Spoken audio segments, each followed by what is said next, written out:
muchísimas gracias, Marcos. Comenzar con un agradecimiento y una felicitación. El agradecimiento es a la Universidad del Externado, a su observatorio por la invitación.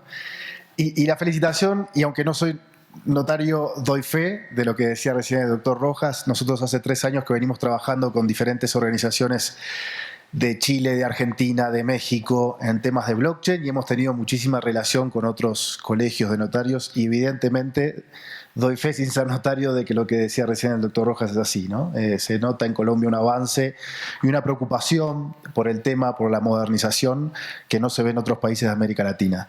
Y principalmente este vínculo que generan con la universidad. Me parece que es fundamental, digamos, más allá de que yo también pertenezco al mundo privado y tengo una empresa hace muchos años que formo parte de diversas universidades en estos temas, y me parece que cómo la universidad puede generar estos vínculos con otras organizaciones es fundamental para el crecimiento de la sociedad del conocimiento, de esta cuarta revolución industrial. Dicho eso, voy a hacer una actividad de riesgo que va a ser abrir mi mail en público, porque viendo lo que montaban, me parece interesante mostrarle algunas cosas en vivo, ¿no? De lo que estuvimos haciendo o de algunas cosas que ya se están haciendo con blockchain en el sector público. Dicho eso, no guarden los teléfonos, no graben. Vamos a ver si podemos abrir mi Drive en vivo. Noto, por lo menos por las primeras intervenciones, y en realidad es algo que no es simplemente del mundo del notariado, ¿no? Cierta preocupación por el tema del desempleo tecnológico, ¿no? Y es algo que estamos viviendo en todo el mundo. Y este miedo por decir, bueno, si los algoritmos, si la inteligencia artificial, si los robots, si las nuevas tecnologías nos van a dejar sin trabajo, ¿no? Y en realidad esto es una discusión que se va generando, quizás es verdad que esta es la discusión más profunda a lo largo de la historia acerca del desempleo tecnológico, pero que es una discusión de que siempre a lo largo de la historia ha estado presente, ¿no? Y uno, cuando se remonta tiempo atrás, una de las principales discusiones se dio con el cajero automático, ¿no? Decían con los ATM, ¿no? Con los ATM, decían, bueno, esto evidentemente va a generar que la gente de los bancos se quede sin trabajo, ¿no? Porque ¿cuál era la función de los bancos antes? El cajero, ¿no?, del banco era otorgarte. Y si uno analiza las estadísticas a nivel mundial desde el surgimiento de los cajeros automáticos hasta hoy, el crecimiento del personal que trabaja hoy en los bancos ha sido exponencial. Es decir, trabaja muchísima más gente hoy en los bancos que hace 30, 40, 50 años. ¿Y por qué se da eso? Principalmente porque no es una cuestión de tecnología, sino que es una cuestión de cómo readaptamos nuestras instituciones, nuestras organizaciones, y cómo repensamos nuestro modelo de negocio en base a esas nuevas tecnologías. Entonces, el tema del desempleo tecnológico y el tema del impacto en las organizaciones no es necesariamente un tema tecnológico. Es un tema principalmente de cómo repensamos las organizaciones y cómo repensamos el valor que están agregando esas organizaciones, ¿no? Esto los historiadores lo saben muy bien. El gran impacto de la revolución industrial no se dio necesariamente con el surgimiento de nuevas tecnologías, sino que principalmente se dio cuando las organizaciones comenzaron a readaptar sus estructuras en base a esas tecnologías. No podemos hablar del impacto productivo de la revolución industrial sin los modelos de la escuela de la organización científica, sin los modelos del Fordismo, etc. Es decir, cómo las organizaciones se readaptan para hacer el máximo provecho de esas tecnologías. Entonces, cuando hablamos de las tecnologías de la cuarta revolución industrial, claramente el desafío está en cómo repensamos el valor que agregan esas tecnologías. Y la otra cuestión es, las tecnologías no necesariamente eliminan intermediarios, sino que principalmente suplantan intermediarios. Es decir, generan el surgimiento de nuevos intermediarios. Y esto es un tema muy sutil para lo que vamos a conversar ahora, que es el tema de blockchain, ¿no? Si ustedes están más o menos en el tema de las criptomonedas y de blockchain, todo el mundo dice, bueno, esto elimina los intermediarios. Gracias a las criptomonedas no van a existir más los bancos ni los intermediarios para hacer una transferencia, por ejemplo. Sin embargo, empezamos a ver que surgen casas de exchange, casas de cambio de Bitcoin, y que son las casas de cambio y no intermediarios. Entonces, más que eliminar intermediarios, lo que hacen es poner en juego qué intermediarios no están agregando valor y no están agregando un servicio o brindando un servicio valorado por la ciudadanía.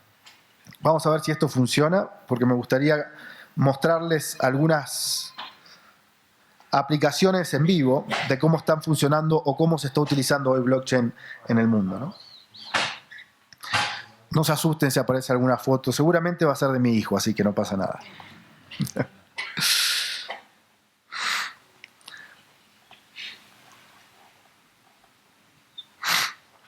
Ah, la verificación. Bueno, no, vamos a hacerlo directamente aquí. Muy bien.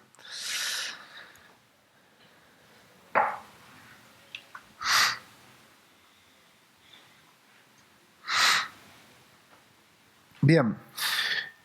Nosotros trabajamos principalmente en el sector público. Somos una empresa, una startup, tiene 4 años la startup, y principalmente se ha dedicado a cómo trasladamos estas tecnologías de la cuarta revolución industrial a lo que es el mundo de la burocracia en general. Y cuando hablo de burocracia no me refiero solamente en el sector público, principalmente en el sector público, pero también sabemos muy bien que en el sector privado, recién hablaba de los bancos y demás, lo que significa la burocracia, ¿no?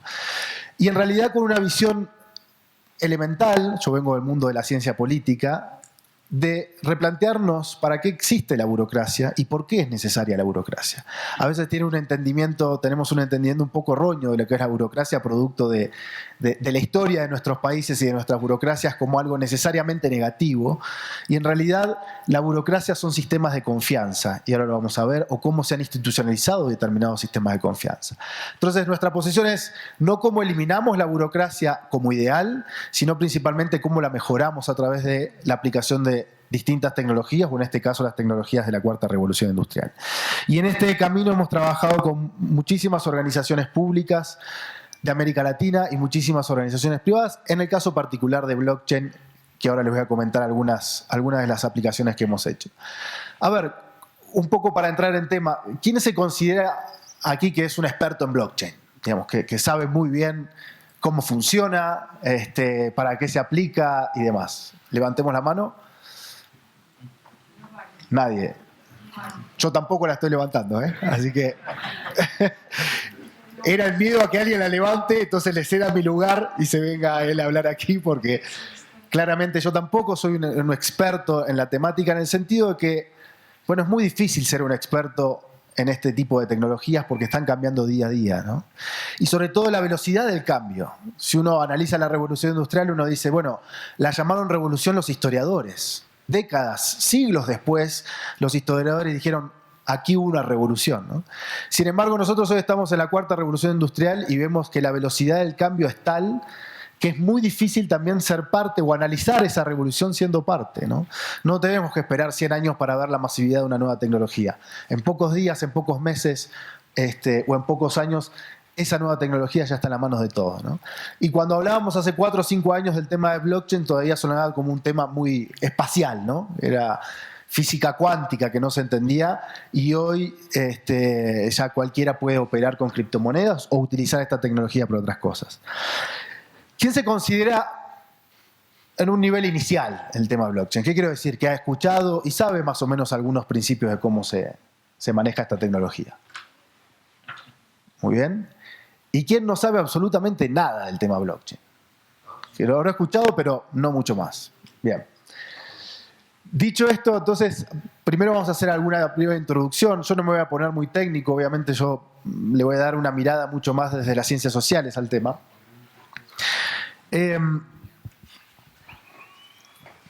Nosotros a lo largo de la historia de la humanidad podemos ver que existen diferentes organizaciones o tecnologías que podemos llamar tecnologías de confianza. Y durante los últimos 10.000 años de la humanidad, siempre hemos necesitado de esas tecnologías de confianza para generar verdad, para generar hechos, para generar lo que llamamos lo fáctico. Esas tecnologías han ido variando a lo largo de la historia de la humanidad, pero siempre han tenido una característica fundamental, que eran tecnologías centralizadas. Y ahora vamos a explicar qué significa eso. Cuando nosotros vamos al hombre de la prehistoria y vemos que en una piedra o en un pedazo de madera, en un tally stick o en un papiro o en cualquier otro formato certificaban, entre comillas, o grababan información, lo que estamos diciendo es que utilizaban tecnologías de su época para generar hechos, para generar algo que es fáctico. Y esas tecnologías siempre han sido fundamentales para resolver conflictos. De hecho, me animaría a decir, gran parte de la estructura económica actual que tiene el mundo se basa en este simple hecho de que poseemos mecanismos para generar lo fáctico. Poseemos mecanismos para generar hechos, entre comillas. Uno se podría poner un poco más ambicioso y decir, poseemos mecanismos para generar verdad. Ya sabemos que la verdad es una construcción social, pero esa construcción necesita de algunos mecanismos para generar esto de lo fáctico. Y esos hechos o esas tecnologías han pasado de ser una piedra, un pedazo de papel, un papiro o bases de datos informáticas como poseemos hoy.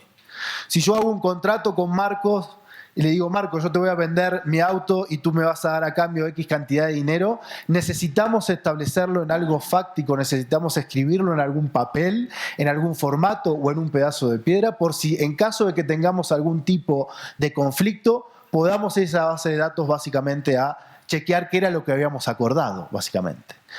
De ahí que la burocracia, cuando hablamos de burocracia, es principalmente el dominio del expediente, le van a decir cualquiera, ¿no? La burocracia es eso, lo que no existe en un papel o en un formato electrónico, es decir, lo que no existe asentado en alguna tecnología de confianza, no existe para la burocracia.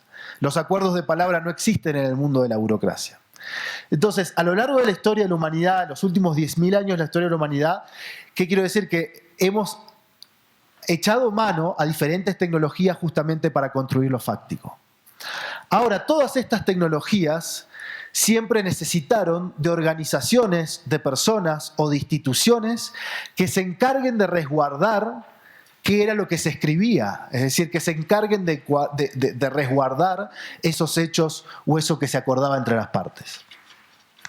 Entonces, ¿por qué? Porque principalmente eran tecnologías centralizadas. Es decir, de que escribimos en un pedazo de piedra o en un pedazo de papel, pero necesitamos de alguien, ya sea una persona o una institución, que se encargue de resguardar o de asegurar la información que se escribió ahí. Entonces uno podría hacer la historia, digamos, de la humanidad en el sentido de la burocracia y decir la burocracia surge principalmente para resguardar aquello que vamos escribiendo o registrando en estas tecnologías de confianza. Entonces la historia, si se quiere, de la humanidad está caracterizada por tener tecnologías de confianza que han ido evolucionando. Ya hoy, por suerte, no contamos con pedazos de piedra o pedazos de madera, sí claramente con pedazos de papel para registrar esa información, pero también con instituciones que se encargan de resguardar lo fáctico, los hechos, que es lo objetivo. Y eso es principalmente lo que nos permite avanzar para generar acuerdos. No podemos generar acuerdos, no puede haber un sistema económico si no tenemos estos sistemas para generar qué son los hechos, qué es lo fáctico. No sé si me siguen, digamos, hacia dónde quiero ir, de que siempre hemos necesitado de estas dos componentes. Por un lado la tecnología y por el otro lado esas organizaciones que se encargan de resguardar aquello que construimos como lo fáctico. De ahí la burocracia, de ahí el notariado y de ahí la gran cantidad de otras organizaciones que surgieron justamente para resguardar esto. Ahora decíamos, por los últimos 10.000 años la característica de cómo hemos ido construyendo lo fáctico o lo verdadero ha sido a través de tecnologías centralizadas. ¿Cuál es la gran invención de blockchain en esto? Es que es la primera tecnología completamente descentralizada que sirve o que funciona para construir los hechos o para construir lo fáctico. Y ese es el gran aporte o esa es la gran revolución de esta tecnología que hoy llamamos blockchain. ¿Qué es blockchain? Es una base de datos, es un pedazo de piedra, es un pedazo de papel, pero la gran diferencia es que no está almacenada en una única institución, en una única persona, en un único nodo, sino que está almacenado distribuidamente. En aquel pedazo de papiro o aquel pedazo de papel había un rey, había alguien que se encargaba de resguardar y de dar fe de que efectivamente esa información era fidedigna, ¿no? Entonces siempre necesitamos a alguien atrás de eso. La gran diferencia de blockchain es que no hay nadie atrás, o por lo menos no hay un único actor detrás de resguardar esa información, sino que hay X cantidad, una multiplicidad de actores que se encargan de resguardar esa información. Y todo esto del blockchain surgió del mundo, si se quiere, académico. Todo esto surgió por un paper de alguien que no sabemos bien quién fue, que utilizaba un seudónimo que se llamaba Satoshi Nakamoto, y que no sabemos si es una persona, si era un grupo, si era un hombre, si era una mujer. Era completamente un anónimo, que básicamente lo que hacía en ese paper era decir, crear de alguna manera o tirar la primera piedra para la construcción de un sistema descentralizado de lo que mencionaba anteriormente. De cómo podemos tener un sistema descentralizado para la transferencia de valor. ¿Y por qué digo, digamos, un sistema descentralizado de transferencia de valor? Porque principalmente blockchain es una tecnología de confianza, así como era la piedra donde asentábamos, así como el papel carbónico, decimos en Argentina, no sé cómo lo llaman aquí, que se usaba o que todavía se utiliza en algunos lados. Si yo firmo un contrato con Marco, no es lo mismo escribir el contrato 2 veces que escribirlo una sola vez, pero tener esa tecnología de confianza que es el papel carbónico, ¿no? Yo tengo la seguridad de que el mismo contrato o tiene la misma información las dos copias, ¿no? Entonces, ¿qué quiero decir con esto? De que siempre tenemos tecnologías de confianza. Blockchain es también una tecnología de confianza. La gran diferencia es que es descentralizada, que no está almacenada en un único lado, ¿no? Y la preocupación de Nakamoto en ese momento era cómo podemos hacer para tener un sistema descentralizado para transferir valor, que después terminó mutando en lo que hoy conocemos como las criptomonedas o en el caso particular de Bitcoin, ¿no? Pero pongámonos a reflexionar, ¿qué es lo que hace que yo sea un ciudadano argentino? ¿O qué es lo que hace que ustedes sean un ciudadano colombiano? La identidad. ¿Y qué es lo que hace tu identidad? ¿Y qué es lo que hace la nacionalidad? El nacimiento. ¿Y qué es lo que hace que digan, tú naciste en Colombia, sos un ciudadano colombiano? El territorio. ¿Cómo? El territorio, pero ¿qué es lo que hace que yo diga que yo soy argentino? El registro público que se hace. Que yo estoy en una base de datos que dice que yo soy argentino. Entonces, si hablamos de nacionalidades, hablamos de bases de datos. Esto, de construir lo fáctico, de construir los hechos. Los hechos se construyen socialmente. Existen instituciones para construir hechos. El hecho de que yo sea un argentino es porque pertenezco a una base de datos, ni mi documento, sino que ese documento no tendría valor si yo no tuviese en esa base de datos. ¿Qué es lo que dice que yo hoy tenga algo de dinero en el banco? Argentina volvió a devaluar drásticamente después de la sección, así que mi dinero es cada vez menos el que está en el banco. Pero ¿qué es lo que hace que yo diga, yo tengo X cantidad de dinero en el banco? Que estoy en una base de datos. Que hay una base de datos que administra un banco que dice que yo tengo X cantidad de dinero. ¿Y qué es lo que hace que si yo tengo ese dinero y se lo quiero transferir a cualquiera de ustedes, ahora ese dinero lo tengan ustedes? Una base de datos. Entonces, la nacionalidad, el sistema económico y todas las cosas que nos ponemos a pensar de nuestra vida cotidiana están sustentadas en una base de datos. Están sustentadas de que hay una organización detrás de esa base de datos que se encarga de resguardar esa información y de asentar, entre comillas, que yo ahora tengo $10, pero mañana no los tengo porque se los transferí a alguno de ustedes. Entonces, si pensamos así el mundo, que es la lectura burocrática del mundo, las bases de datos y las organizaciones atrás de esas bases de datos han sido fundamentales para el crecimiento de la economía, para la institución de los países, para el desarrollo principalmente. Lo que nos propone Nakamoto es cómo podemos generar una base de datos, pero sin necesariamente una institución solamente que esté atrás de esa base de datos resguardándola. ¿Cómo podemos generar una base de datos distribuida? Es así que una pequeña definición de lo que es esta tecnología es un ledger, es un registro, es un libro contable. No hay una traducción exacta del inglés de lo que significaría un ledger, pero podríamos decir que es una base de datos, pero que está completamente descentralizada y que cada uno de los que pertenece a esa blockchain posee un registro exacto y en tiempo real de cada una de las cosas que se van asentando en esa base de datos. Es decir, al momento que se genera una transferencia, por ejemplo, una criptomoneda, yo que soy usuario de esa criptomoneda tengo una copia fiel de ese libro contable. En tiempo real, yo tengo una copia de todas las transacciones que están sucediendo hoy en el Bitcoin. Yo puedo descargarme y tener acceso a ese mayor libro contable. Y cada uno de los que forma parte de esa blockchain tiene ese acceso. Se encarga de resguardar esa información y de tener una copia fiel. Entonces es como un papel carbónico multiplicado por la cantidad de participantes que tengamos y que se actualiza en tiempo real. Ahora, blockchain es más que eso. Porque en realidad blockchain no es una tecnología, sino que es el conjunto de un montón de otras tecnologías. Como por ejemplo la criptografía, como por ejemplo lo que decíamos, la base de datos. La criptografía existe mucho antes que blockchain, obviamente. Las bases de datos existen mucho antes que blockchain, desde un pedazo de papel, de papiro o una piedra. Las redes entre pares, que esta es otra de las características de esta tecnología. No hay alguien por encima de otros, es decir, no hay alguien que tenga la llave, entre comillas, para modificar ese sistema, sino que es un sistema completamente entre pares. Pero principalmente lo que es blockchain es un mecanismo de gobernanza. Es un mecanismo de reglas para que el sistema funcione, básicamente. De reglas, de roles, para que este sistema pueda funcionar. Y ese ha sido el gran aporte de Nakamoto, ¿no? Hay un sistema de gobernanza y hay sistemas o mecanismos de consenso.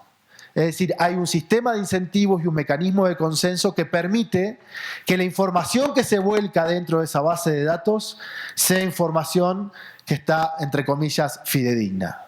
No quiero decir verdadera, sino que lo que quiero decir es que esa información tenemos la certeza de que ha sido volcada por quien dice ser volcada ahí. Ahora, yo puedo volcar una mentira dentro de esa información totalmente. Entre comillas, ¿no? Siempre el tema, la idea de verdad o mentira es bastante subjetiva, pero ¿qué es lo que quiero decir? De que blockchain nos aporta determinadas soluciones, pero no nos aporta otras. Y después digo para cuando vayamos al tema o dialoguemos el tema con usted del notariado, ¿no? Y cuál puede ser el aporte del notariado en todo esto. Entonces, si uno quiere describir las características de blockchain es principalmente: trabaja con fuerte componente criptográfico, es una red entre pares, es una base de datos, es un ledger, es como un libro contable, tiene un proceso de gobernanza, de reglas, de incentivos, de roles, y hay mecanismos de consenso. Y esos mecanismos de consenso seguramente son los que habrán escuchado ustedes a través de las criptomonedas o de Bitcoin o de lo que se llama la minería, ¿no? No voy a entrar mucho en términos técnicos, después si quieren en el ida y vuelta podemos meternos más en eso, pero hay diferentes tipos o mecanismos de consenso. Entonces básicamente estamos hablando de un registro, de que ese registro se termina ligando con otros registros para formar un bloque de información y que ese bloque de información está encadenado criptográficamente, está encadenado secuencialmente, es decir, es una base de datos que puede ser leída a lo largo del tiempo y que hay un encadenamiento criptográfico de cada información que se va sentando. Por eso una de las características de blockchain más importante es la trazabilidad. Yo puedo hacer todo el recorrido desde hoy hasta la primera transacción en Bitcoin. Yo puedo tener todo el recorrido de esa base de datos, de lo que fue sucediendo, de cómo se fue agregando esa información. Ustedes, no sé si usan Google Drive o los spreadsheets o los documentos de Google, uno puede ver también esa trazabilidad hacia atrás. ¿Quién modificó ese documento? ¿Cuándo lo modificó? ¿Y qué palabras modificó, por ejemplo, de ese Word? Bueno, aquí es lo mismo. Uno puede hacer esa trazabilidad hacia atrás y ver qué fue lo que se fue agregando en esa base de datos. La otra gran característica es que es una base de datos aditiva, en el sentido de que solo se puede agregar información. Es imposible borrar información de esa base de datos. Otro de esos mecanismos que hay es que uno siempre agrega información, nunca puede borrar, nunca puede pasar con una goma de borrar y eliminar información, ¿no? La otra característica de por qué se dice que es muy seguro, porque al estar distribuido no tiene un único punto de ataque, podríamos decirlo. ¿Cuál es la diferencia con una base de datos? Me adelanto un poquito. ¿Cuál es la diferencia con una base de datos tradicional? Que es lo que vemos muchas veces, de que se hackearon datos de un banco o se hackearon datos de Amazon o de Google. Que comúnmente las bases tradicionales de cómo almacenamos información tienen un punto débil de ataque, básicamente, que son las redes centralizadas. Cuando yo tengo redes descentralizadas, es muy difícil ese punto. No hay un único nodo, no hay un único punto. Todos conocen la historia del surgimiento de Internet y de ARPANET y cómo pensaron justamente en un sistema de comunicación descentralizado en época de guerras frías para justamente no tener un único punto de ataque o de debilidad. Bueno, esta es más o menos la misma lógica. Necesitamos un sistema de transferencia de valor que sea completamente descentralizado. Entonces, otra de las características es que yo puedo eliminar un nodo, entre comillas, pero eso no afecta al funcionamiento de la red. Distinto es cuando yo tengo una red centralizada y elimino ese nodo central, ¿no? Se cae el sistema. Piensen, en Argentina nos pasa con el sistema aéreo. Todos los vuelos tienen que pasar por Buenos Aires. Entonces yo quiero ir del norte a sur del país o del sur a sur de una ciudad a otra, tengo que ir hacia Buenos Aires, ¿no? ¿Qué pasa cuando hay un paro de una huelga en Ezeiza o en Aeroparque en Buenos Aires? Se cae el sistema. No hay vuelos en todo el país. Esas son las características básicamente de los sistemas centralizados. Entonces, es una base de datos centralizadas, pero es una base de datos que es muy mala para almacenar información. Y acá la paradoja. Es una base de datos que es muy limitada en la cantidad de información que nosotros podemos grabar ahí. Es tan limitada de que solamente podemos grabar códigos. Podemos grabar lo que se llaman hashes. No es que yo agarro toda mi computadora y toda la información, digo, bueno, ahora ya que es muy segura y demás, voy a poner toda mi computadora en blockchain. No funciona así, no trabaja así. Lo que se hace es un proceso criptográfico de esa información y, en definitiva, lo que terminamos grabando en las blockchain son estos que se llaman hashes. ¿Alguien conoce lo que es un hash? ¿Alguien que venga del mundo informático? ¿Quién podría explicarlo más fácil que yo? ¿Quién se anima? ¿Es un valor? Es el resumen de una información. Es el resumen de una información. ¿Y qué características tiene ese resumen? Es único. Es único y que no puede hacer un proceso inverso. Es decir, es un proceso de que todos han utilizado o han cipeado información, ¿no? Aquí en sus computadoras, es decir, voy a encriptar información. Bueno, esto es lo mismo. Cualquier tipo de información, por más extensa que sea, yo la transformo en un código, pero es un código de una vía. Yo a través de ese código no puedo reconstruir la información previa. ¿Se entiende? Entonces, ¿qué es lo que hacemos en blockchain? Es registrar básicamente estos códigos. Yo agarro la información, yo puedo agarrar La Guerra y la Paz, que tiene cientos de hojas, o puedo agarrar un tweet que tiene pocos caracteres, y de los dos comprimirlos en un hash. Ahora, ¿cuál es la lógica? De que si yo modifico, aunque sea una coma de La Guerra y la Paz, aunque sea el más mínimo detalle de La Guerra y la Paz, ese hash de salida cambia. No es lo mismo La Guerra y la Paz original que La Guerra y la Paz sin una coma. El hash de salida cambia, como podemos ver ahí. Entonces, lo que nosotros grabamos en blockchain no es mi información personal o mi información privada que tengo en mi PC, sino que es un hash de esa información. Después, si quieren, comenzamos más, pero no me quiero meter demasiado en lo técnico, ¿no? Y hay distintos mecanismos de confianza. Según la blockchain que veamos, ahora vamos a ver que hay blockchain públicas o privadas, hay distintos mecanismos de confianza. ¿Qué quiere decir? Son reglas que nos dicen quiénes pueden o quiénes se encargan de grabar esa información adentro de la blockchain. El caso más conocido es el Proof of Work, que seguramente habrán visto la imagen de los mineros, se han hurgado por internet qué es esto de la minería en Bitcoin o en Ethereum o en cualquiera de las criptomonedas. Uno siempre escucha hablar de los mineros. ¿Y quiénes son los mineros? Los mineros son aquellos que se encargan de verificar o de grabar la información que cada uno de nosotros subimos en esa blockchain. Es decir, son aquellos que se encargan de escribir en blockchain las transacciones que sucedieron, por ejemplo, de esa criptomoneda en el caso de Bitcoin. ¿Cómo se hace eso? Mediante un proceso, una lotería matemática, podríamos decir. No me voy a meter demasiado, pero la lógica es, como dice Noé, es resolver un acertijo algorítmico que tiene una complejidad creciente. Con el pasar del tiempo se va haciendo mucho más difícil de resolver. La forma de resolver eso es a través del cómputo o de la capacidad computacional. Es decir, es tirando respuestas al azar. Como los mineros compiten entre sí, gana aquel que tira mayor capacidad de respuestas por segundo. Vamos a ponerlo de esa forma, de ese acertijo. Para tirar mayor capacidad de respuestas por segundo, ¿qué necesito?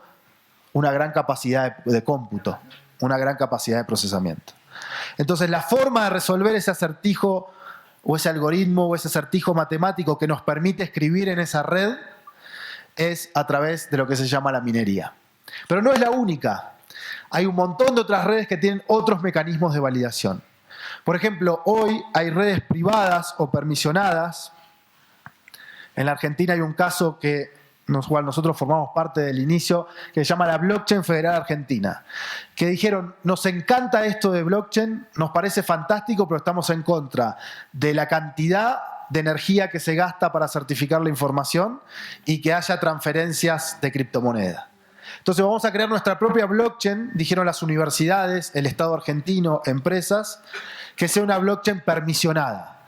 Es decir, de que no sea anónima, como son las blockchain de las criptomonedas, que no sea abierta en el sentido de que cualquiera puede participar sin pedir permiso, sino que va a ser una blockchain, es decir, una base de datos distribuida, pero que va a tener otro mecanismo de gobernanza y otro mecanismo de consenso.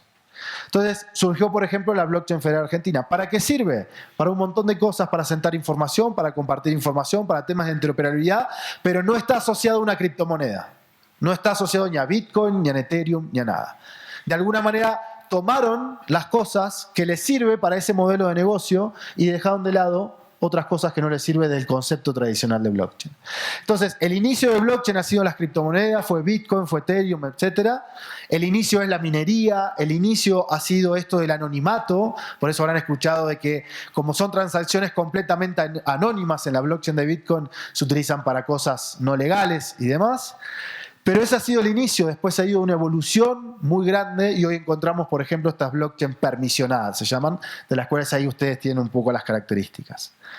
La más conocida, seguramente habrán escuchado de estas blockchain permisionadas, es Libra. Es la reciente iniciativa de Facebook, pero no solo de Facebook, miren ahí la cantidad de empresas que hay y la importancia de esas empresas, para generar su propia moneda. Decíamos, ¿qué es una moneda? Una base de datos. Una moneda, todos saben, no es el papel. Una moneda no es eso. Principalmente la moneda, o una de las características de la moneda, es cómo se administra esa base de datos. Bueno, ahora tenemos la posibilidad de crear bases de datos descentralizadas. ¿Por qué no crear una moneda completamente descentralizada? Es decir, que no dependa ni de un país, ni de un estado, ni de un príncipe, ni de un banco central.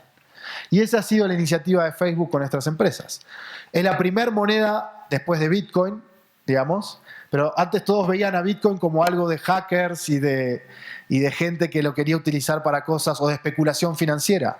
Ahora, donde vemos como empresas como Mastercard, Facebook, Mercado Libre y demás se meten en esto, ya empezamos a tomarlo de manera distinta, ¿no? Empezamos a pensar seriamente en la posibilidad de tener monedas separadas de los estados, de tener monedas que no dependan de ningún estado. Si a ustedes les gusta la numismática y se van al análisis de las monedas, siempre tenían la cara de un príncipe, la cara de un rey, es decir, la cara de alguien que daba fe acerca de esa moneda. Bueno, hoy tenemos la posibilidad, gracias a la tecnología, pero también gracias a otros factores, de tener la primera moneda que no dependa de ningún estado. Ha sido Bitcoin y ahora Libra. Pero la gran diferencia entre una y la otra es que esta es una blockchain permisionada. Esta no es anónima, sabemos quiénes están atrás de esta moneda, ¿no? El mecanismo de consenso va a ser distinto, no va a ser a través de la minería y otras características más. ¿Qué quiero decir? De que si ustedes están pensando en utilizar blockchain, hay una variedad enorme de lo que significa blockchain. Es decir, uno puede utilizarlo según el proceso de negocio en el cual está interesado. Si la finalidad es crear una moneda, bueno, el modelo Bitcoin ha sido exitoso. Ahora, si la finalidad es certificar transacciones, quizás no será lo más razonable utilizar una blockchain pública. No lo sabemos. Lo que digo es, hay distintos modelos de negocio para lo que uno quiere utilizar blockchain. Seguramente todos habrán escuchado de los smart contracts, los contratos inteligentes. ¿Qué es lo que nos permite esto?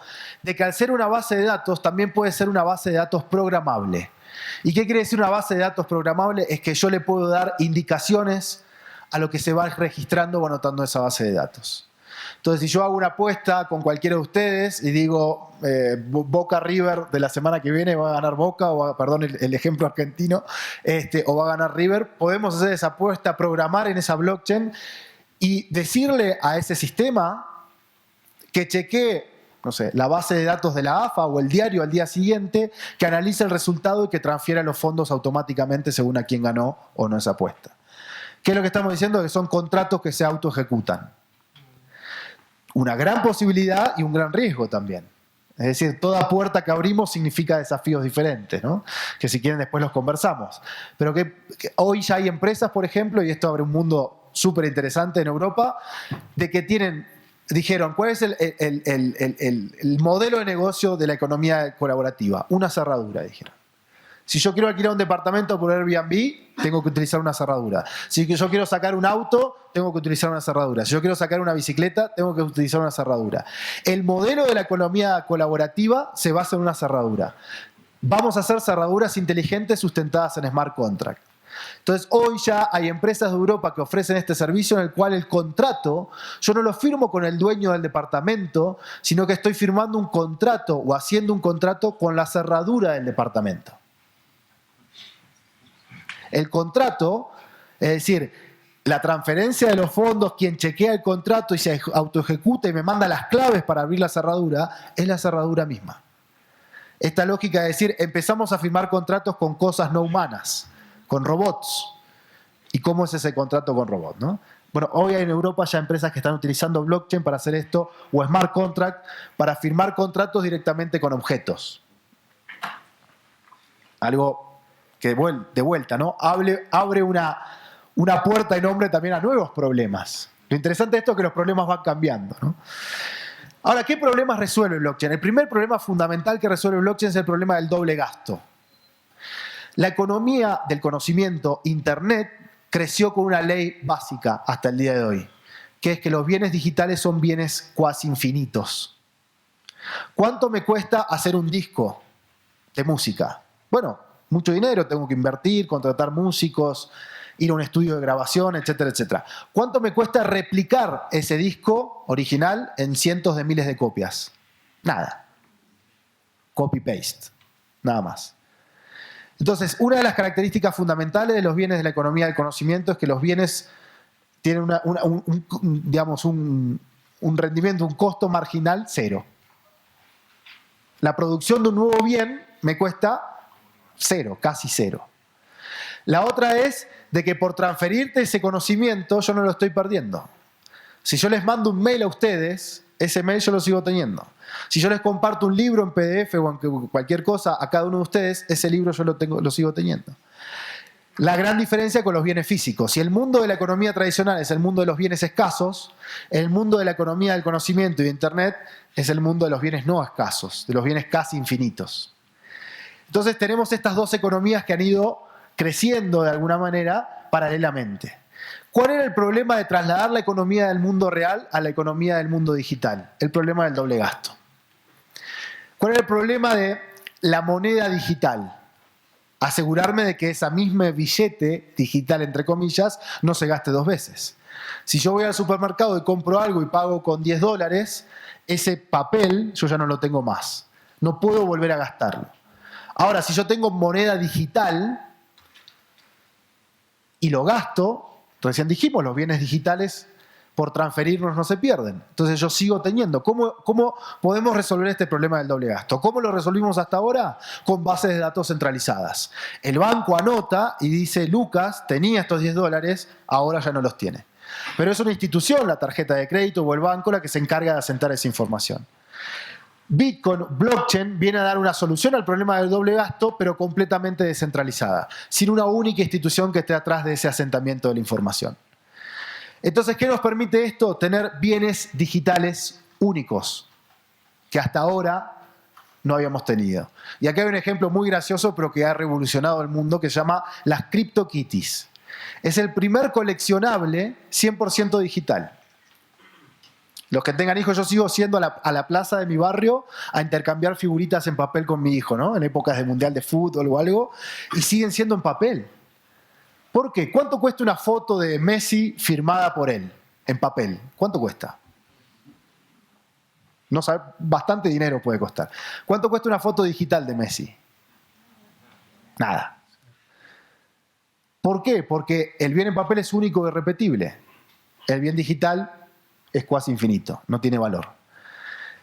¿Qué son las CryptoKitties? Surgieron en Japón, obviamente, donde surgen todas estas cosas, que dicen fue el primer coleccionable, que eran unas tarjetitas de unos gatitos, como ven ahí, y que vos, gracias a esta tecnología, podías tener la autoría, entre comillas, o la propiedad de ese bien digital.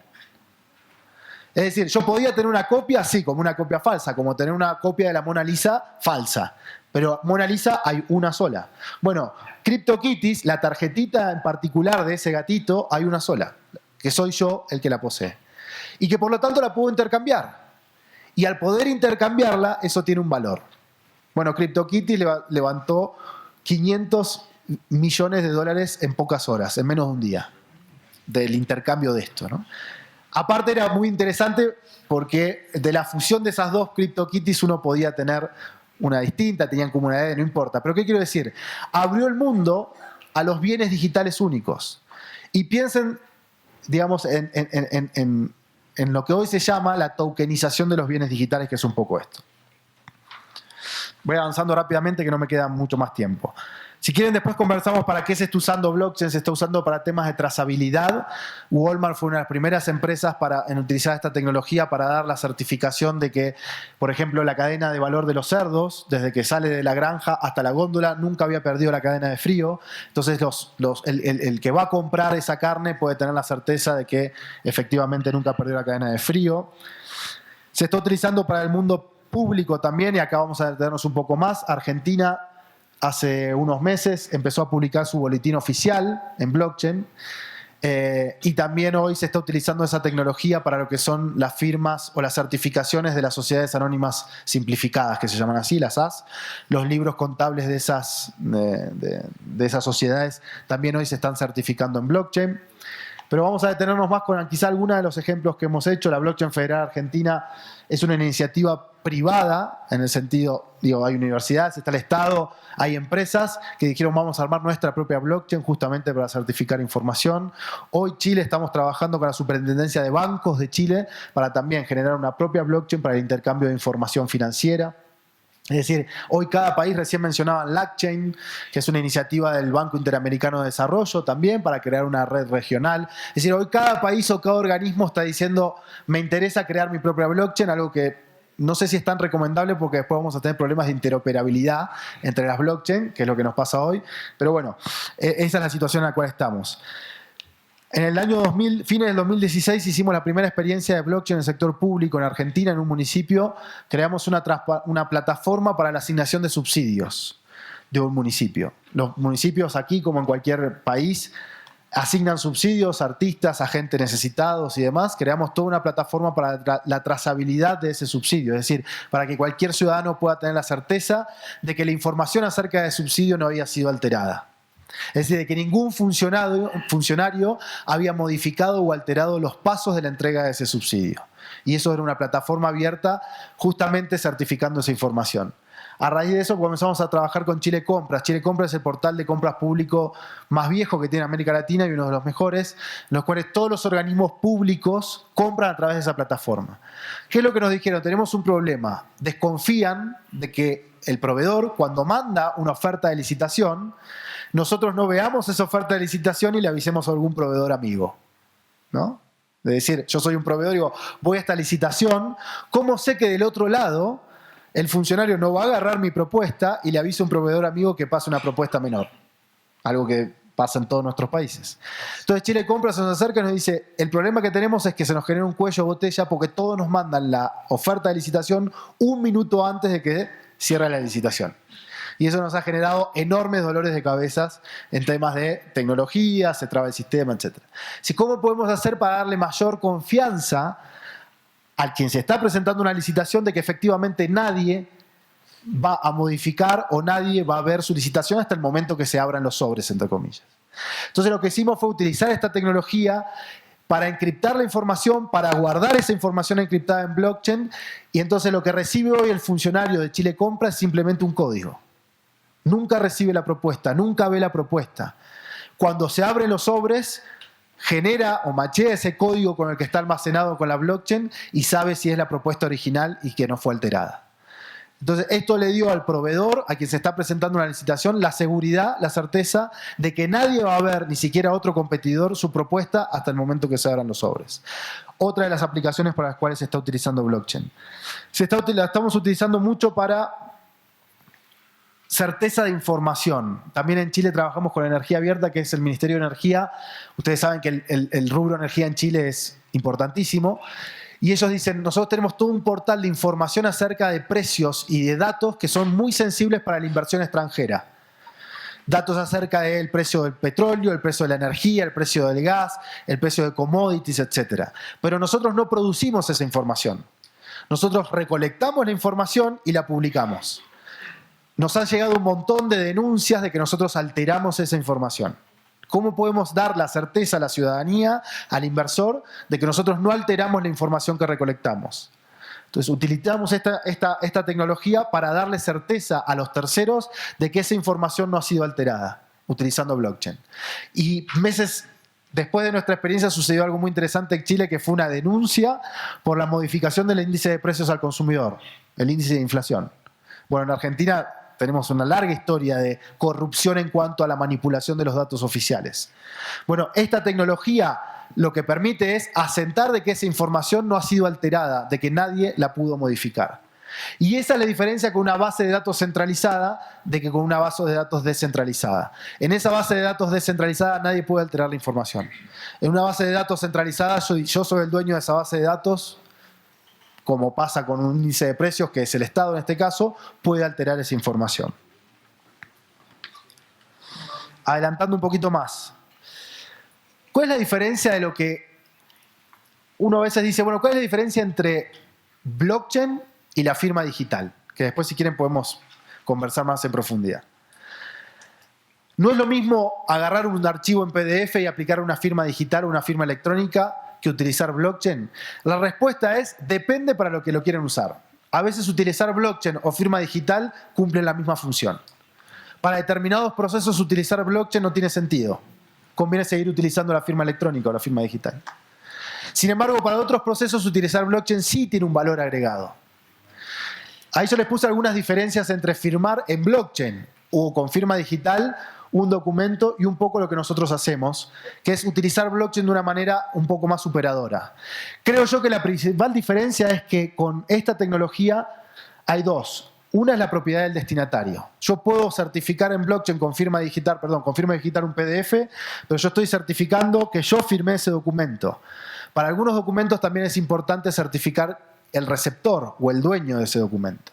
Como por ejemplo los títulos universitarios, que ahora les voy a mostrar. Los títulos universitarios, la universidad dice, yo certifico que este título es válido, pero con esta tecnología también lo que podemos hacer es certificar que el receptor de ese título es un receptor válido. Y eso es un poco lo que estamos haciendo hoy con un montón de registros o de documentos. Que es lo que hemos hecho básicamente una plataforma para la emisión de títulos y certificados en blockchain, de cualquier tipo. La otra es, ustedes saben, recién hablaban de analíticas acá, ¿no? La dificultad de los PDF de que sean legibles por máquinas. Es muy difícil. Nosotros no trabajamos con PDFs, trabajamos, para los que son más del mundo técnico, con JSON. Es decir, no certificamos el archivo en PDF, sino que certificamos la información en sí que está dentro. Y eso nos permite tener, por ejemplo, mucho mejor analítica acerca de cómo se están abriendo esos certificados, esos documentos, qué se está viendo, qué información y demás. Eso con un PDF es muy difícil. Prácticamente imposible a gran escala. La otra cuestión es que también encontramos una forma de hacerlos revocables. Es decir, de que esos certificados, más allá de que la información no se puede alterar en blockchain, sí podemos revocar esos certificados que se están emitiendo. Aquí voy a ver si se los puedo mostrar en vivo, digamos, pero alguna de las cosas que estamos haciendo es cómo pensar en la emisión de títulos de certificados de cualquier tipo a través de esta tecnología. La otra gran, y esto, digamos, parte más de la experiencia, es la experiencia del usuario. Comúnmente cuando trabajamos con blockchain la experiencia del usuario es imposible.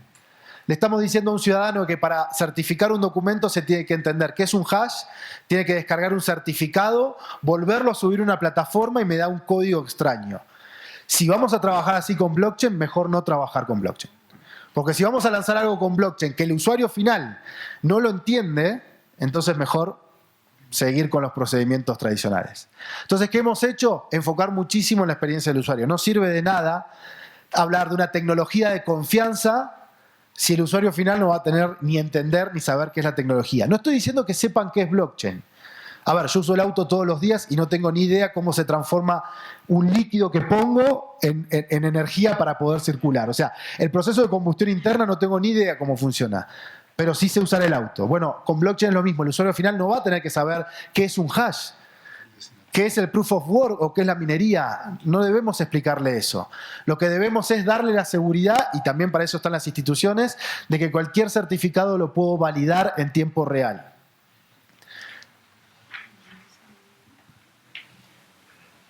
Algunas cosas que lo estamos utilizando, por ejemplo, para los certificados de origen y de calidad de productos. Esta es una empresa en Mendoza, en Argentina, que trabaja, este es el certificado real, que trabaja con derivados vínicos. Con todo lo que sobra del vino se produce ácido tartárico y demás. Y tienen problemas de la falsificación a nivel mundial de esos productos. Entonces dicen, ¿cómo podemos asegurarle a quien compra nuestros productos de que son 100% puros, entre comillas? Con los análisis de laboratorio certificados en blockchain. Entonces hoy cualquiera puede ingresar a los análisis de laboratorio y tener la certeza de que esos análisis no han sido alterados. De que directamente, bueno, ahí no abre, pero que directamente esos análisis no han sido alterados. ¿Y qué es lo que ve el usuario? Puede verificar de que esa información no ha sido alterada de una manera muy, muy simple. Es decir, no tengo que descargar certificados ni saber qué es un hash ni nada. Simplemente con apretar un botón yo puedo tener la certeza de que ese documento, en este caso un documento público, no ha sido alterado. ¿Cómo trabajamos también? Bueno, con universidades. Ahora tengo que volver, discúlpenme. Por eso quería abrir mi mail, pero bueno, mejor que no lo terminé abriendo. Trabajamos con universidades para emitir lo mismo. En Argentina se nos acerca una universidad y nos dice tenemos problemas con la certificación, con la falsificación de títulos. Nos han llegado un montón de denuncias de gente que dice que estudió aquí y que verdaderamente no estudió. Entonces, ¿qué es lo que hemos hecho? Básicamente, empezar a emitir los títulos de las universidades bajo esta tecnología. Cosa que cualquier tercero, esto por un lado permite que cualquier alumno tenga en su celular, en su aplicación, su título. Cualquiera que está en el mundo académico, cada vez que tiene que concursar o algo, sabe el dolor de cabeza de lo que es ir a buscar los papeles del curso, del título, dónde lo hice, etc. Con esto vos lo podés tener en tu celular. Y lo otro es, cualquier tercero, cualquier empleador puede verificar fácilmente de que ese título es un título válido. No tengo que llamar a la universidad o confiar en una fotocopia o en una firma de un papel, sino que puedo confiar de que efectivamente ese título ha sido un título válido. Esto lo estamos compartiendo con el permiso del alumno, obviamente. Pero básicamente cualquiera puede verificar de que está grabado en blockchain, de que la información no ha sido alterada de ese título, de que el usuario, es decir, el receptor de ese título es el usuario válido, es el receptor válido, y que el emisor, en este caso la universidad, es un emisor válido. Entonces yo estoy chequeando con esta tecnología fácilmente cualquier tipo de título o de certificado, ya sea un certificado universitario, un título o un certificado de origen de un producto o de la calidad de un producto, o por ejemplo certificados de gobierno. Estamos trabajando con varios municipios en México para lo que son los certificados de construcción, para lo que son los certificados de habilitaciones comerciales, para lo que son los certificados de ventas de alcoholes. Es decir, cualquier ciudadano simplemente con un QR puede hacer el mismo proceso que hicimos antes de verificar de que no fue alterado, de que es efectivamente así, de que lo emitió quien dice ser, que lo emitió, etc. Bueno, la misma lógica con los certificados de colegios.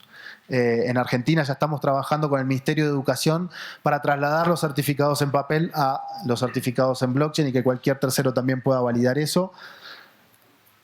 Y actualmente también con la OEA, con la Organización de Estados Americanos, para todo lo que tiene que ver en temas de simplificación registral y de dominios que existen en América Latina, y también en certificación de todo lo que son capacidades para la administración pública en eso. Pero ¿qué quiero decir? La idea es básicamente la misma. ¿Cómo podemos utilizar esta tecnología, que es una nueva tecnología de confianza, y cómo las instituciones de confianza, en este caso el notariado, puede aprovechar de esta nueva tecnología? Vuelvo a repetir el inicio de la charla, es instituciones de confianza y tecnologías de confianza. Lo que estamos diciendo es, fíjense que en todas les mostré una institución. Es la universidad la que está utilizando esta tecnología, es una empresa, es un colegio, es un municipio, es el Estado la que está utilizando esta tecnología para certificar sus operaciones. Es lo mismo, es cómo hacemos dialogar estas nuevas tecnologías de confianza con las instituciones de confianza que ya conocemos, en este caso el notariado.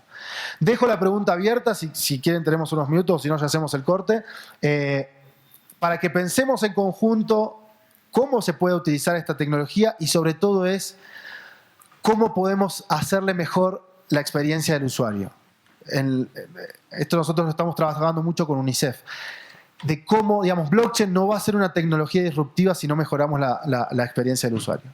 Si cada vez que nosotros tenemos que agarrar un título de tierras o un certificado de una universidad emitido en blockchain y hacer un montón de procesos para validarlo, es decir, descargar el certificado, entender que es un hash, esto nunca va a ser extensivo. La ciudadanía lo va a dejar de usar por lo que decían antes, ¿no? Va a ser tan complejo. Entonces, no es solamente la tecnología, sino cómo trabajamos la tecnología para que sea cada vez más masiva en el sentido o en su uso. Dicho esto, no sé, Marco, si tenemos tiempo, dialogamos un poco y si no, bueno, tenemos el día. De diálogo, está bien. Perfecto. El marco legal. El marco legal, Estos proyectos. en la gran mayoría de estos proyectos no hay un marco legal. Tampoco hay una prohibición.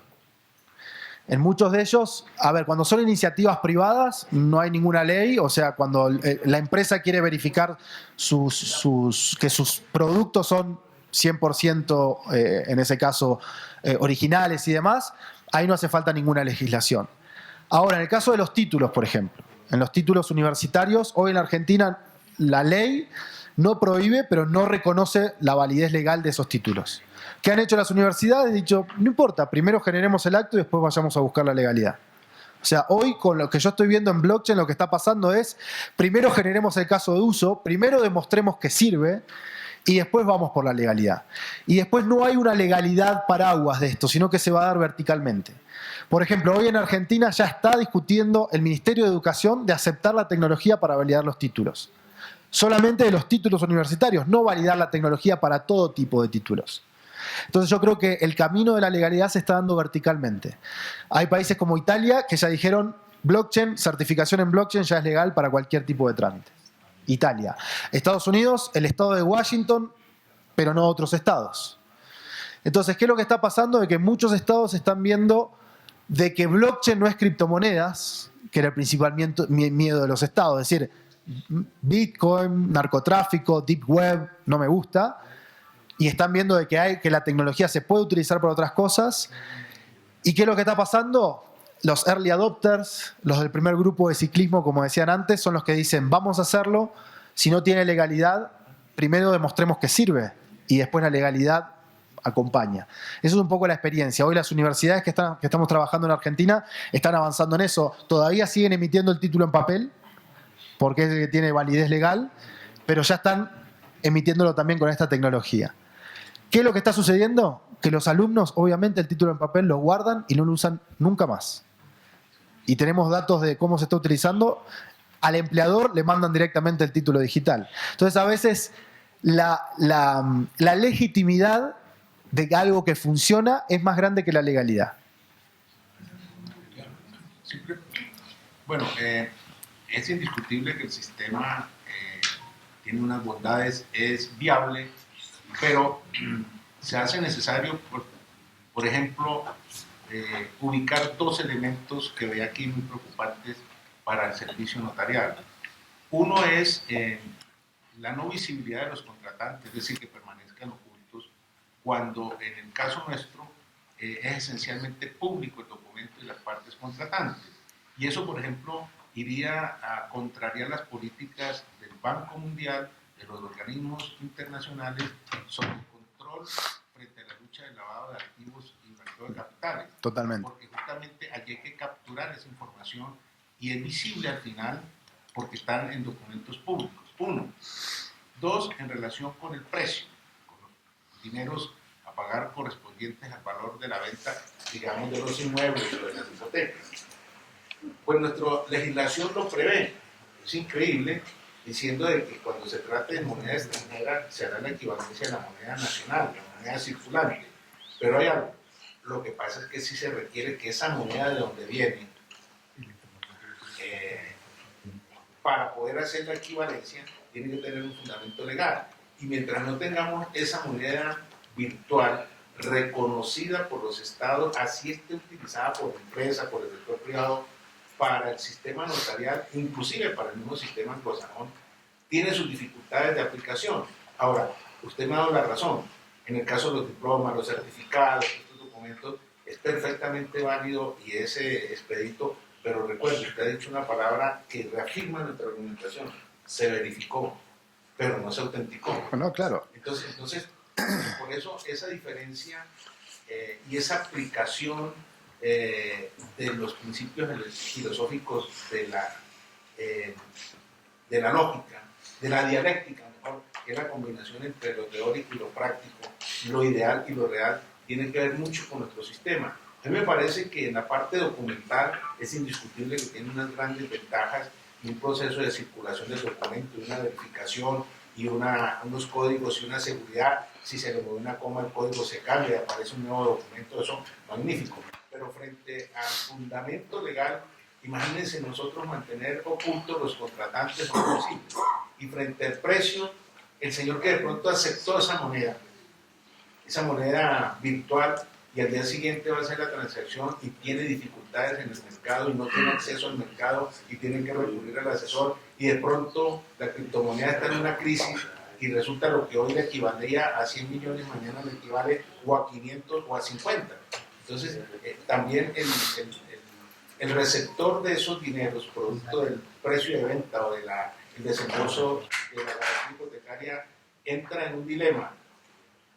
¿Acepto lo virtual con todo el riesgo que ello implica o acepto parte virtual para el manejo del tránsito del documento?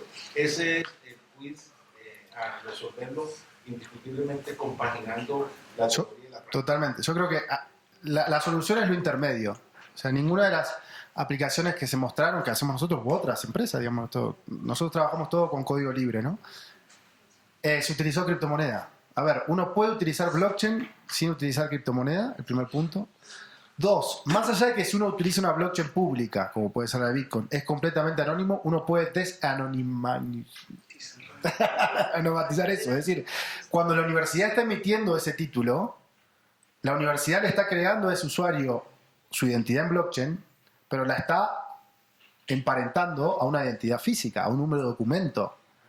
Es decir, a su identidad en el mundo terrenal. Entonces, podemos utilizar blockchain de una manera no anónima o de una manera pública. Entonces, cualquiera de las experiencias que yo les mostré ahí es como, digamos, por eso digo, blockchain es un gran concepto que después uno lo puede ir partiendo y dividiendo según el modelo de negocio o lo que necesite en particular. ¿Por qué la Superintendencia de Bancos de Chile nos dice que queremos armar nuestra propia blockchain? Porque hay información privada y sensible y no nos gustaría que esté asentada una blockchain pública. Perfecto. Entonces digo, es un concepto o es una tecnología que se puede adecuar según el modelo de negocios. Esa es mi opinión. Hay otro sector que dice, no, blockchain solamente es las blockchain públicas tipo Bitcoin. Todo lo demás es un invento que no es tan revolucionario. Bueno, es otra opinión. Mi opinión es, la tecnología se tiene que adecuar a las necesidades de la organización, no al revés, ¿no? Entonces ahí uno puede utilizar esta tecnología para documentos públicos, sin la criptomoneda. Y cuando hablamos de criptomoneda no estamos hablando de que las transferencias se hagan en criptomonedas. No es que yo le voy a vender un auto a Marco, entonces si tengo que usar blockchain se lo tengo que vender en Bitcoin. No, digamos, simplemente utilizo esta tecnología para dar la seguridad de que determinada información no ha sido alterada. Pero como bien decían, acá es validar y autenticar, ¿no? Por eso las instituciones y la tecnología. Por eso hablé de tecnologías de confianza e instituciones de confianza, ¿no? Sí. Hay acá dos preguntas y allá arriba había otra. La tecnología indudablemente que pues, tiene que ponerse al servicio del ciudadano, que en última es el destinatario final. El punto es cómo revestir esta tecnología, este tema de blockchain que todavía al parecer genera dudas en torno al tema de la confianza y la credibilidad. Porque usted ha hablado ahorita de algo muy importante. Se están generando no procesos, sino reprocesos. Porque la gente, después de que se hace el procedimiento a través del blockchain, tiene que entrar a hacer otro tipo de validaciones y autenticaciones, por ejemplo, para efectos de determinar la validez del documento, que es lo que no se quiere. El notario sea reconocido como tal. Totalmente de acuerdo, Si no hay un marco normativo, nunca vamos a pasar de la etapa de innovación a la etapa de adopción masiva. Ahora, muchas veces, en temas de innovación, la estrategia es la de Uber, ¿no? Primero hay que hacerlo y después vemos si es legal. Es decir, muchas veces, como la innovación siempre va más adelante que los marcos legales, ahora hay que demostrar que sirve. Hay que demostrar que es útil para el ciudadano. Si no, nunca vamos a conseguir esa legalidad. O sea, la legalidad se va a dar en definitiva porque tiene legitimidad. Y entonces lo que tenemos que construir es la legitimidad de esta tecnología, de que efectivamente el ciudadano la puede utilizar y genere un bien, básicamente. Sí. Me parece muy interesante la posibilidad de que el blockchain se haga a través de la permisionalidad, porque tal vez uno de los problemas más grandes que tendríamos los notarios sería al momento o el país, o los interesados, o los ciudadanos, al momento de establecer identidades de personas, al momento de establecer responsabilidades, que estaríamos en un limbo. No sabríamos a quién demandar, quién responder frente a esto. Me parece entender que al tenerse esta posibilidad, habría una ventana muy interesante para el notario. notariado. Por ejemplo, con eso de los títulos universitarios. Qué interesante sería que las universidades puedan acudir a las notarías para entregarles sus repositorios y las notarías puedan expedir esos títulos a los interesados que ellos deseen, que ellos quieran, utilizando blockchain con el nombre, con el sello del notario que responde, con la inmediación de ese notario que ha ejecutado ese procedimiento como garantía para ese tercero o los terceros que vayan a recibir esa copia o ese ejemplar de esas notas o de ese certificado. Sería además una oportunidad muy interesante para el notariado. Miren, con respecto a eso, nuestra experiencia ha sido, se puede hacer todo eso utilizando blockchain públicas. No me quiero meter en lo técnico, pero se puede hacer. Digamos, uno puede generar una identidad digital en una blockchain pública de cualquiera de ustedes y adaptar esa identidad con la información verdadera, ¿no? Su número de DNI, etcétera, etcétera. Para eso necesitamos una institución que dé fe. De decir, ¿quién dice que Lucas Jolías es Lucas Jolías? El Estado, los notarios, etcétera. Pero se puede hacer técnicamente con las blockchain que ya existen. Ahora, armar una blockchain per se, es decir, es armar una infraestructura, es armar una autopista de información. Si yo voy a armar una autopista para que corra un solo auto, esa autopista no tiene sentido. Entonces, mi recomendación es empezar a buscar experiencias con las autopistas que ya están hechas. Cuando digo experiencias, son aplicaciones arriba de esa autopista. Ahora, si ya tenemos en mente que a futuro esta autopista la vamos a llenar de aplicaciones y de funcionalidades, entonces construyan su propia autopista. Y eso es un poco lo que hablábamos con la blockchain federal. Es decir, si yo voy a armar todo esto, que hay que levantar los nodos, conseguir X cantidad de nodos, por ejemplo, las universidades, el Estado, etcétera, etcétera, para nada más emitir los títulos de las universidades, es un auto en una autopista. Ahora, si yo voy a construir una infraestructura digital de blockchain, pensando ya en servicios notariales, en títulos, en un abanico enorme de posibilidades, entonces mi recomendación es que se arme la propia autopista para eso. Pero bueno, digamos, piensen que no es solamente construir la aplicación, sino que armar una infraestructura. En Argentina todavía está tomando un año y más en levantar los nodos de cada una de las instituciones que forman parte de la blockchain federal argentina. O sea, es un trabajo a largo plazo. Mi recomendación es primero hacer pequeñas pruebas piloto que validen la tecnología, que validen hacia dónde quieren ir y después ponerse a pensar en la construcción de esa infraestructura totalmente. Por allá arriba no sé si había... Sí. Gracias. Al ser la tecnología de blockchain una gran base de datos descentralizada, tiene dos virtudes interesantes para el notariado. La primera, la identificación de la trazabilidad de un documento. Esa es una virtud explotable para el notariado. Y la segunda, la capacidad normativa de la gobernabilidad de esa base de datos para expedir certificación. Sin embargo, me queda la gran duda que el blockchain no se aplicaría muchísimo a la escritura pública electrónica. ¿Por qué? Porque esta implica una robustez en la base de datos que no lo tiene el blockchain. El hash es rápido, instantáneo y casi que inmediato, mientras que para nosotros los notarios, el manejo de esa información de comparecientes, previos, identificaciones y actos jurídicos implicaría que el blockchain no se aplicaría en ese caso. A ver, no conozco bien ese proceso, ¿no? Pero blockchain no es la solución a todo, ¿eh? Digamos, cualquiera que les diga que blockchain va a solucionar. Blockchain es una solución, primero es una tecnología, es una herramienta que se puede aplicar a determinados procesos o giros de negocio. Yo siempre digo lo mismo, a veces van a usar mucho más blockchain aquellos que vienen más atrasados en su infraestructura de firma digital que los países que ya tienen una infraestructura de firma digital ya mucho más avanzada. Porque en muchas cosas, los problemas que resuelve el blockchain también te los resuelve una infraestructura de PKI o de firma digital. Entonces, es decir, ¿para qué voy a tirar todo un sistema de firma digital que tengo y que funciona solamente por aplicar una nueva tecnología? No, definitivamente no. Es decir, si lo que hay funciona, hay que seguir con eso porque en alguna instancia se emparentan blockchain y firma digital. Después blockchain abre una oportunidad a temas de trazabilidad, temas de dejar fe de que la existencia del documento. Yo con una firma digital un documento no dejo fe de la existencia. Si borro el documento, se borra la firma, ¿no? Y otros temas de smart contracts y otras cosas más complejas que la firma no lo tiene.